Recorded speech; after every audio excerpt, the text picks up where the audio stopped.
अस्सलाम वालेकुम रहमतुल्लाहि व बरकातुहू। नीरज अत्री ने एक और वीडियो बनाई है मेरी वीडियो के जवाब में। मैंने एक 3-4 मिनट की वीडियो बनाई थी जिसमें नीरज अत्री को बुरी तरीके से एक्सपोज कर दिया गया था, और उस वीडियो में यह बताना मकसद था कि एक आदमी की नीयत में खोट है, उसका जमीर खराब है। उसकी वजह यह है कि जब उसको कुरान की एक आयत का सही ट्रांसलेशन मिल जाता है तो वो जो उस आयत का गलत ट्रांसलेशन है वो अपने भक्तों के सामने पेश करता है ताकि वो कुरान पर एतराज कर सके। ये उससे बताना मकसद था।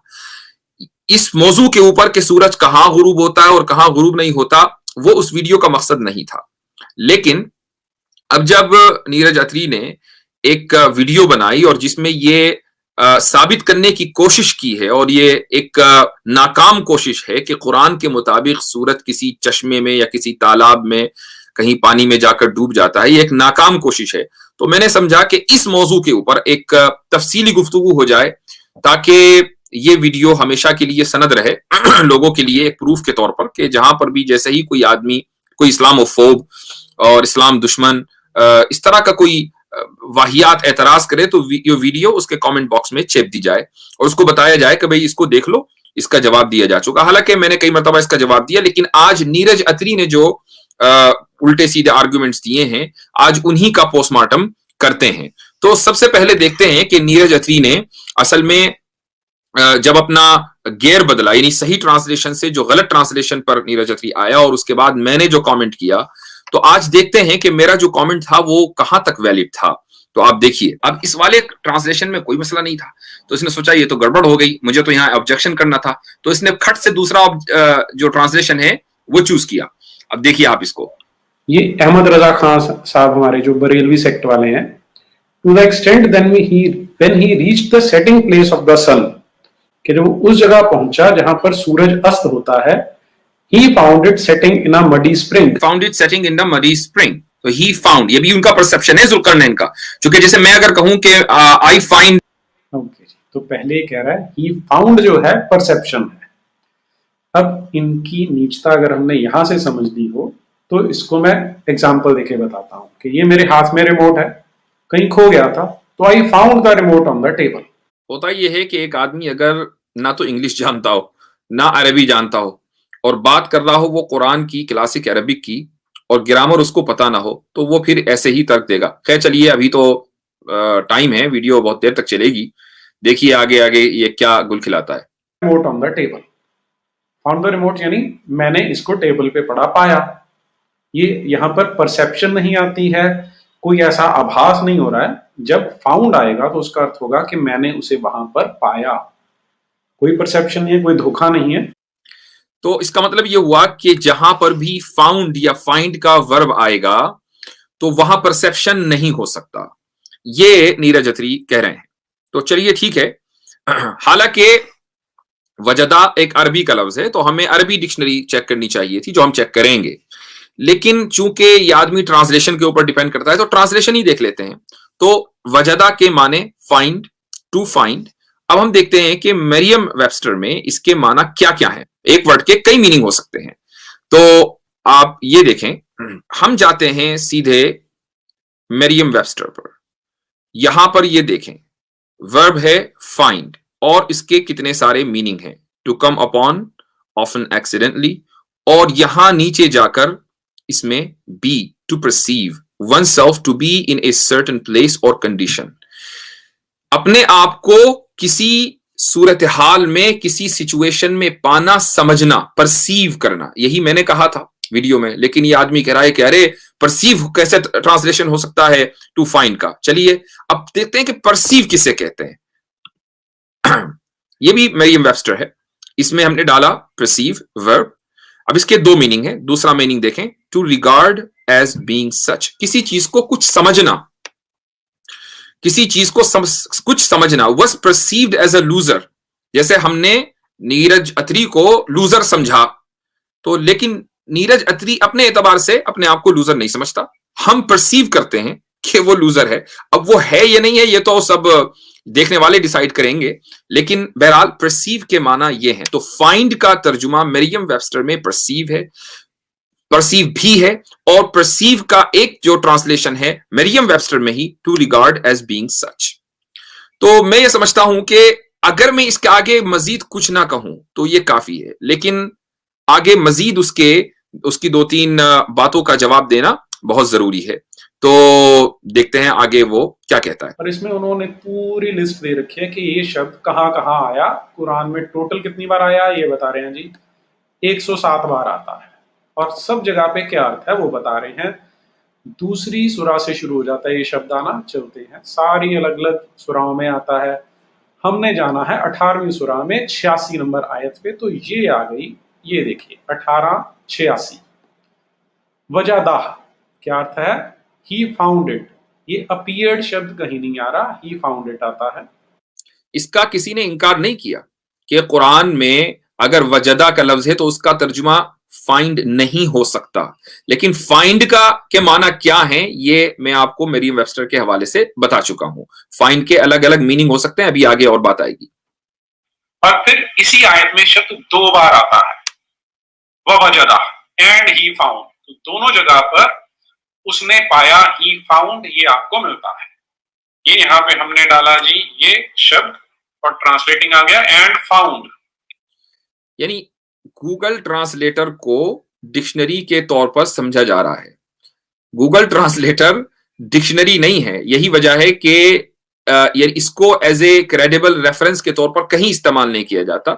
लेकिन चलिए ठीक है, हम आपको थोड़ा सा बेनिफिट ऑफ डाउट इसलिए दे सकते हैं कि आप अरबी नहीं जानते, चलो भाई ट्रांसलेट कर लो, और आपके भक्त तो बिल्कुल नहीं जानते, तो उनको दिखाने के लिए शायद आपने किया होगा, दैट्स फाइन।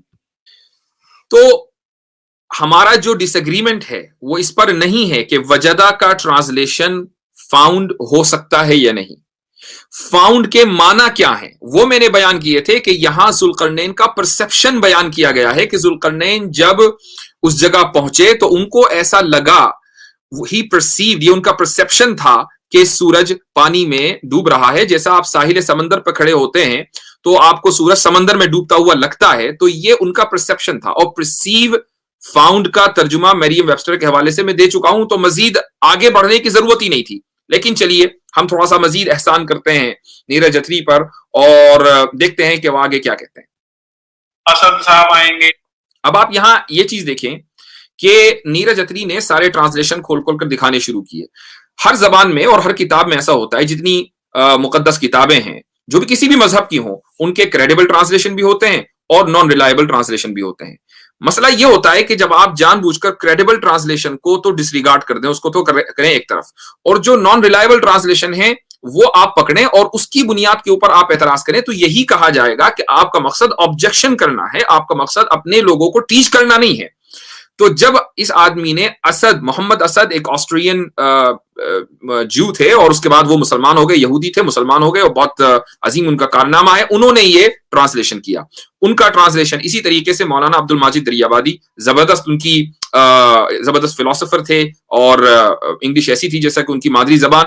उन दोनों का ट्रांसलेशन मेरे एतबार से, जो मैंने तर्जुमा किया था उसके एतबार से आया, ये इसने दिखाया। इसके बाद इसके बावजूद इन दोनों ट्रांसलेशन को वो डकार गया। देखिए असद साहब आएंगे। When he came to the setting of the sun, it appeared to him that it was setting in a dark turbid sea. अब यहां पर इसने appeared डाल दिया है असद ने, तो एक आधा तो ऐसा भी आया, एक आधा ऐसा नहीं, यही असल है, लेकिन इसके बावजूद ये आदमी इसको डिसरिगार्ड कर रहा है। दरियाबादी साहब आते हैं। Until when he reached the setting place of the sun, जहां सूरज डूबता है वो वहां पहुंचा, he perceived it setting in a miry spring। अब इसने भी थोड़ी सी शब्दों से खेल कर लिया। यानी शब्दों से खेल कौन कर रहा है? एक आदमी जिसका खुद एतराफ है कि मैं अरबी नहीं जानता हूं, आगे ये एतराफ करेगा, मैं दिखाऊंगा आपको, वो तो नहीं खेल कर रहा है। यानी अपनी जहालत के बावजूद, इग्नोरेंस के एतराफ के बावजूद वो तो बिल्कुल सही शब्द बयान कर रहा है। लेकिन जो स्कॉलर्स हैं कि जिनके ट्रांसलेशन इंग्लिश में क्रेडिबल हैं, जिनका एतबार है, वो शब्दों से खेल कर रहे हैं। यानी अजीब मंतिक है। और दूसरी चीज, अब एक और चीज आप सुनिए जरा, कि इसी आयत में 2 जगह पे वजदा आ रहा है, तो दोनों जगह पे अपीयर्ड है, या तो दोनों जगह पे अपीयर्ड आना चाहिए था कि वो ऐसी जगह पहुंचा जहां उसे लगा कि सूरज डूब रहा है और वहां पर उसे ऐसा लगा कि कुछ लोग रहते हैं। क्या ऐसा संभव है? नहीं है, क्योंकि ये जो ऑब्जेक्शन है ये एक अच्छा ऑब्जेक्शन है, नीरज अत्री की तरफ से, मैं आज इसका जवाब देता हूं। और इसका जवाब दरअसल ये है, बल्कि मुझे थोड़ा सा नीरज को और उसके भक्तों को अरबी पढ़ानी पड़ेगी। जब तक कि मैं उनका गुरु नहीं बनूंगा तब तक की बात बनने वाली नहीं है। तो चलिए मैं थोड़ा सा आपको अरबी पढ़ाता हूं। स्क्रीन देखते हैं, ये आपके सामने स्क्रीन आ गई है और हम जाते हैं इस वेबसाइट के ऊपर। ये वेबसाइट sutur.com, इसमें आप देखिए यहां पर ये पूरी अरबी में है, लेकिन मेरे लिए मसला यह है कि सामने वाला अरबी नहीं जानता है, तो मैं गूगल ट्रांसलेट की मदद से ये दिखाऊंगा कि बात क्या हो रही है। देखिए यहां पर ये लिखा हुआ है अफ़आलुल क़ुलूब फ़िन नहव, ठीक है। तो अब हम इसको सबसे पहले हम इसको कॉपी करते हैं और गूगल ट्रांसलेट में डालते हैं और देखते हैं कि अफ़आलुल क़ुलूब के माना क्या है। ये तो पूरा लिंक है। ऊपर देखिए पहली लाइन में the verbs of hearts, the verbs of hearts यानी जो चीजें आपके दिल में जो ख्याल आता है, दिल का काम, दिल की नीयत, उन चीजों को बयान करने, एहसास, शूर, इन चीजों को बयान करने के लिए जो वर्ब्स आते हैं उनको अफ़आलुल क़ुलूब, द वर्ब्स ऑफ हार्ट बोला जाता है। अच्छा, हम दोबारा उसी पर जाते हैं। आगे लिखा हुआ है नीचे, अच्छा फिन नहव, फिन नहव इसका भी तर्जुमा कर लें आप लोग ताकि कोई शक न रहे कहीं। और ये देखिए जनाब फिन नहव, इन ग्रामर, ठीक है। तो अब बात ग्रामर की हो रही है। उसके बाद अगली लाइन अफ़आलुल क़ुलूब फिन नहवी वहिया मिन अख़वाती ज़न्ना। अफ़आलुल क़ुलूब तो वही जो मैंने भी ऊपर बताया, वर्ब्स ऑफ हार्ट, फिन नहव वही है यानी इन द ग्रामर।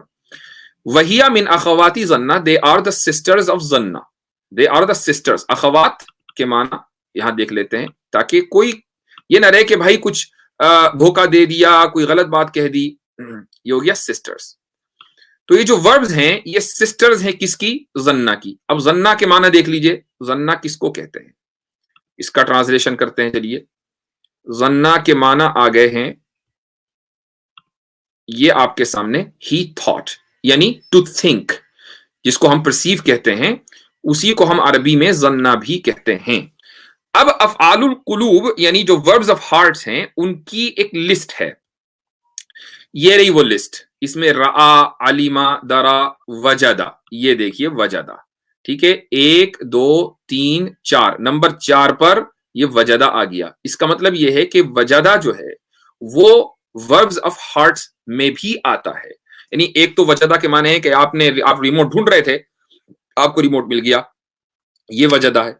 और एक वर्ब्स ऑफ हार्ट यानी किसी चीज को समझना, किसी चीज का एहसास करना, किसी चीज का ख्याल करना, किसी चीज का परसेप्शन करना, इस माने में भी वजदा इस्तेमाल होता है। लेकिन एक फर्क है, वो फर्क आपको कैसे पता चलेगा? वो फर्क इस तरीके से पता चलेगा, उसके लिए मैं आपको दिखाता हूं एक किताब।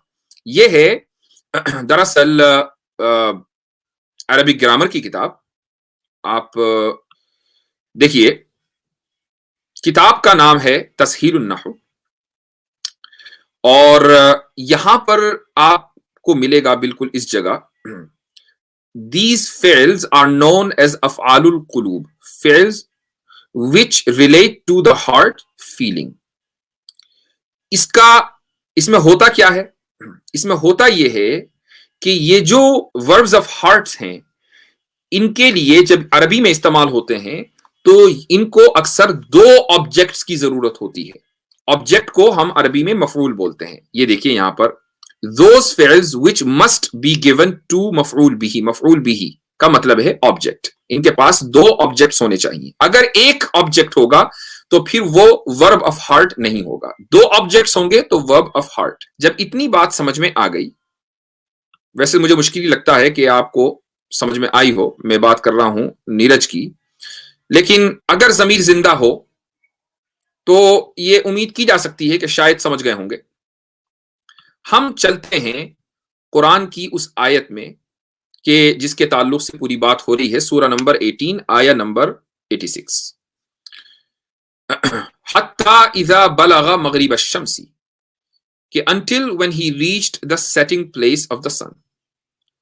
अब वजदहा तग़रुबु फी ऐनिन हमीअतिन व वजदा इंदहा कौमा, यहां वजदा 2 मरतबा आया है सवाल ये करते हैं कि भाई पहली मर्तबा अगर वजदा के माने परसीव के हैं तो दूसरी मर्तबा भी वजदा जब आया हो तो उसके माने परसीव के होंगे।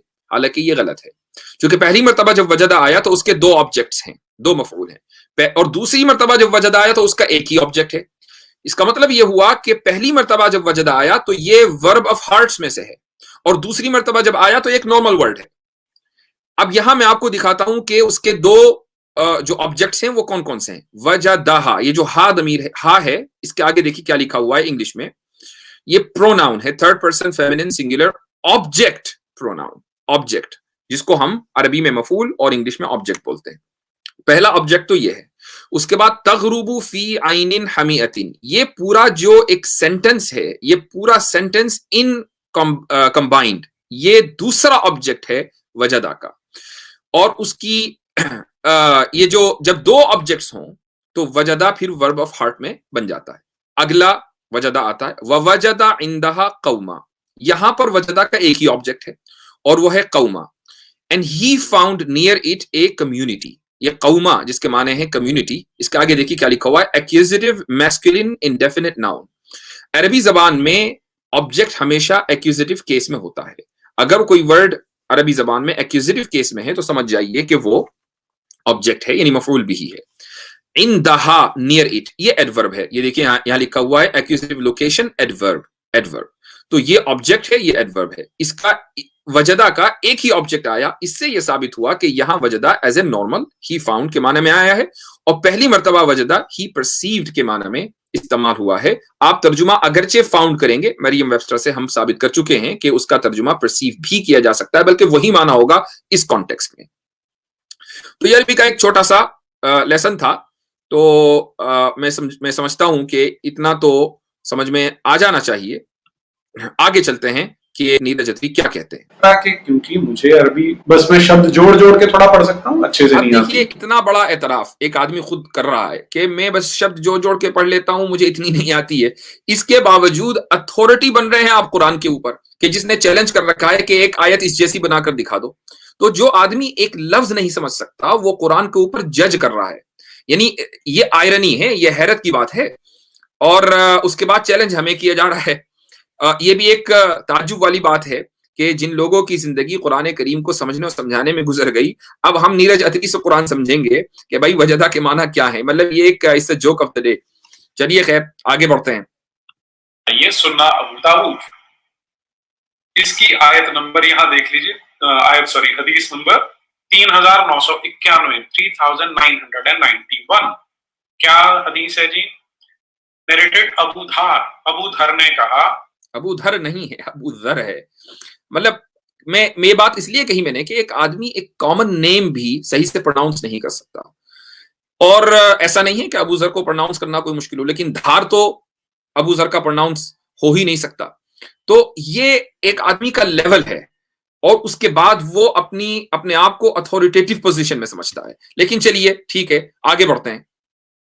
I was sitting behind the messenger of Allah सल्लल्लाहु अलैहि वसल्लम।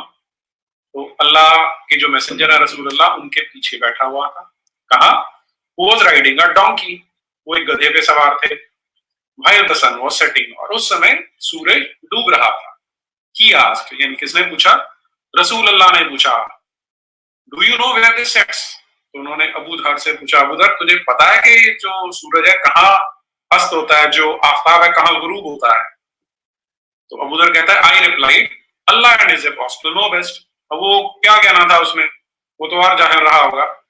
उसने कहा जी अल्लाह और उसके रसूल को ही पता हो सकता है। ही सेड, तो रसूल अल्लाह ने क्या कहा? It sets in a spring of warm water. तो यहां पर तो कोई वजह भी नहीं आ रहा। ये जुमला इस तरह बोला है जैसे अपनी विक्ट्री हो गई हो। लेकिन मैं फिर यही कहूंगा कि किसी भी मजहब के ऊपर जब आप अथॉरिटेटिव कमेंट्री करें तो ये जरूरी है कि आप थोड़ा सा उसको समझ लें। ये देखिए, हालांकि मुझे ये सब रेफरेंसेस देने की जरूरत नहीं थी, यानी मेरा कहा खुद रेफरेंस है, लेकिन इसके बावजूद भक्तों के लिए मैं रेफरेंस दे देता हूं। ये एक मोतबर वेबसाइट है, islamicqa.info। इसमें देखिए एक क्वेश्चन आया है कि it is narrated by Abu Dawood in Sunan. और ये भी याद रहे कि अबू दाऊद की सुनन में अगर कोई हदीस आ जाए तो ये जरूरी नहीं है कि वो सही हो। ये पहले ही मैं बता देता हूं, उसका भी अभी आपको हवाला दूंगा। It is narrated by Abu Dawood in Sunan that Abu Dharr may Allah be pleased with him, और ये पूरी हदीस है, वही हदीस जो अभी नीरज ने पढ़ी है। आगे सवाल करने वाला ये सवाल करता है कि इज दिस हदीस सही। माफ कीजिएगा कि मैंने स्क्रीन जो है आपके सामने शेयर नहीं की थी, तो मैं स्क्रीन शेयर कर देता हूं कि इज दिस हदीस सही। If it is then what does it mean. अब यहां जवाब देने वाले जवाब देते हैं, वो ये कहते हैं, देखिए हदीस के बारे में जो लोग इस साइंस से वाकिफ नहीं है उनको ये मालूम होना चाहिए कि हदीस का जो सारा का सारा दारो मदार है वो डिपेंड करती है अपनी सनद के ऊपर, यानी चेन ऑफ ट्रांसमिशन के ऊपर। ऐसा हो सकता है कि एक हदीस हो और उसकी मल्टीपल चेन ऑफ ट्रांसमिशन हो, लेकिन किसी एक चेन ऑफ ट्रांसमिशन में कुछ और वर्डिंग हो और दूसरी चेन ऑफ ट्रांसमिशन से जब वो हदीस नरेट हो तो कोई दूसरी वर्डिंग हो।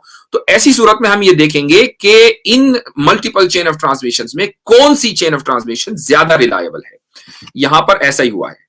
अब आप ये देखें कि हदीस को रिवायत करने वाले यानी नरेट करने वाले जो सहाबी हैं वो अबू जर हैं, वो वही हैं। तो इसका मतलब ये हुआ कि ये मल्टीपल इंसिडेंट्स नहीं है। अब इसकी दो सनद हैं। द फर्स्ट इसनाद, इसनाद के माने चेन ऑफ ट्रांसमिशन के होते हैं। ये चेन ऑफ ट्रांसमिशन सामने आ गई है। It was narrated by Amash, Yunus ibn Ubaid, Musa ibn Musayyab and Harun ibn Sad. In this report it says that the sun goes and prostrates beneath the throne. और यानी यहां पर जो report करने वाला है उसको शक है कि रसूलुल्लाह सल्लल्लाहु अलैहि वसल्लम ने बीनीथ द थ्रोन कहा या बिफोर इट्स लॉर्ड कहा। और मकसद यह है कि सूरज के सजदा करने से मुराद यह है कि सूरज खुदा की मर्जी से गुरूब होता है, खुदा की मर्जी से तुलू होता है। जिस दिन वो मर्जी खत्म हो जाएगी सूरज की अपनी मुद्दत और उसकी जिंदगी खत्म हो जाएगी। ये इसकी फर्स्ट सनद है, यानी पहली सनद है। और उसके बाद आप ये उसके सारे रेफरेंसेस हैं। अब आप आ जाएं नीचे, the second isnad, it was narrated by al Hakim ibn Utaibah only. इसका मतलब यह हुआ कि जो पहली सनद है वहां कई सारे लोग हैं रिवायत करने वाले, यहां सिर्फ अल हकीम इब्न उतैबा हैं। From Ibrahim at Taymi, in this report it says the sun sets in a spring of warm water। तो हदीस एक ही है अबू जर गिफारी की, लेकिन एक जगह कई सारे लोग उनसे नरेट करते हैं और ये कहते हैं कि सूरज खुदा के सामने सजदा करता है, उसकी मर्जी से निकलता है और गुरूब होता है। और वही अबू जर गिफारी की हदीस, वही सेम स्टोरी, लेकिन वहां पर अल हकीम इब्न उतैबा जो अकेले हैं वो ये कह रहे हैं कि नहीं, रसूलुल्लाह ने असल में ये कहा था सल्लल्लाहु अलैहि वसल्लम के सूरज स्प्रिंग ऑफ वार्म वाटर में गुरूब होता है। अब आप यहां पर ये देखें, from the above it is clear that the version of hadith of Abu Dhar which is most likely to be correct is the first one, in which it says it goes and prostrates beneath the throne। ये बात बिल्कुल clear हो गई कि इस हदीस से मुराद क्या है। लिहाजा ये मैंने बहुत से लोगों को देखा है कि एकदम अबू दाऊद की सुनन अबू दाऊद की ये हदीस लाए और पूछ लिया सवाल के देखो भाई रसूलुल्लाह सल्लल्लाहु अलैहि वसल्लम ने तो ये फरमाया था कि ये भी वार्म वाटर में गुरूब होता है, वहां पर उसमें डूब जाता है। तो अब आपके सामने हदीस का मसला भी क्लियर हो गया। अब ये साहब ये समझते हैं कि अगर सिहा सित्ता, अव्वल तो ये टर्म भी गलत है, चूंकि आप आलिम नहीं है, आप स्कॉलर नहीं, तो आपको नहीं पता, तो ये टर्म भी गलत है। ये है कुतुब सित्ता यानी 6 बुक्स। इन कुतुब सित्ता यानी 6 बुक्स का मतलब ये नहीं है कि इनकी हर हदीस ऑथेंटिक हो। मसलन मैं आपको अबू दाऊद की सुनन में ही एक ज़ईफ हदीस दिखाता हूं। स्क्रीन दोबारा शेयर करता हूं ताकि ये ना हो कि भाई कोई गलत बात वैसे ही कह दी। यह है अल-मौसूअतुश शामिला। अल-मौसूअतुश शामिला आपके बस का नहीं है क्योंकि मुकम्मल अरबी में है। ये आ गई सुनन अबी दाऊद, यहां लिखा हुआ है, इसकी ये हदीस है। पूरी हदीस पढ़ने की जरूरत नहीं है चूंकि बताना सिर्फ ये है अबू दाऊद की हदीस ज़ईफ भी हो सकती है। अब देखिए इस हदीस के बाद यहां लिखा हुआ है ज़ईफ, इसको कॉपी कर लेते हैं ताकि आपको पता चल जाए और ट्रांसलेट में जाते हैं, गूगल ट्रांसलेट में यहां पर पेस्ट करते हैं और ये आ गया वीक, यानी सुनन अबी दाऊद में भी ज़ईफ हदीस हो सकती है। खुलासा ये निकला कि ज़ुल्क़रनैन जब वेस्ट में पहुंचे तो ऐसी जगह पहुंचे कि जहां पानी था। तो जिस तरीके से साहिल समंदर पे खड़े हुए एक आदमी को ऐसा लगता है कि सूरज पानी में डूब रहा है, तो ऐसा ही ज़ुल्क़रनैन को ऐसा लगा। इस लगने को और इस परसेप्शन को खुदा ने इस आयत के अंदर बयान किया है और जहां वजदा 2 मरतबा आया, पहले वजदा का अगरचे ट्रांसलेशन आप ही फाउंड करेंगे, लेकिन ही फाउंड का जो ट्रांसलेशन होगा, जो माना होंगे, वो ही परसीव्स ही होगा, ही परसीव्ड। दूसरी जगह जहां वजदा आया है वहां यह वर्ब ऑफ हार्ट के तौर पर इस्तेमाल नहीं हुआ, बल्कि एज ए रेगुलर वर्ब इस्तेमाल हुआ है। और वहां आएगा कि उन्होंने उस जगह एक कौम को, एक कम्युनिटी को देखा। वहां अपीयर टू हिम या परसीव का ट्रांसलेशन नहीं करेंगे। आखिर में फिर नीरज अत्री ने एक एतराफ भी किया है, तो वो एतराफ भी सुन लेते हैं। और मुफ्ती साहब ने मुझे जो एक्सपोज किया है, मैं तो बहुत डर गया हूं। उन्होंने मुझे रंगे हाथ पकड़ लिया झूठ बोलते हुए। इसमें कोई शक नहीं रहा कि आपको झूठ बोलते हुए रंगे हाथों पकड़ा गया है। आप चाहे कितना ही छुट कर जाने पाए, आपसे नहीं हो पाएगा। अब डिबेट नहीं करना हम लोगों को। अत्री मियां, आप रिंग में उतरे हमारे साथ, आप हमारे साथ उतर के देखें, मजा आएगा। मैं आपको बुलाता हूं, आप मेरे से बात कीजिए, इंशाल्लाह हेल्थी डिस्कशन होगा। आप डरते क्यों हैं? बिल्कुल ठीक कहा। ये एंड में उसने बड़े पते की बात बोली है कि कोई एक भी बार झूठ बोलता पकड़ा जाए तो उस पर विश्वास नहीं करना चाहिए। अब ये बात तो पब्लिक डिसाइड करेगी कि अत्री ने कितने झूठ बोले हैं, और नॉलेज ना होने के बावजूद किस तरीके से अपने आप को अथॉरिटेटिव पोजीशन में रखकर जो रिलायबल ट्रांसलेशंस हैं उनको रिजेक्ट करके, जो नॉन रिलायबल ट्रांसलेशन हैं उनको सामने करके कुरान के ऊपर एतराज करने की कोशिश की है।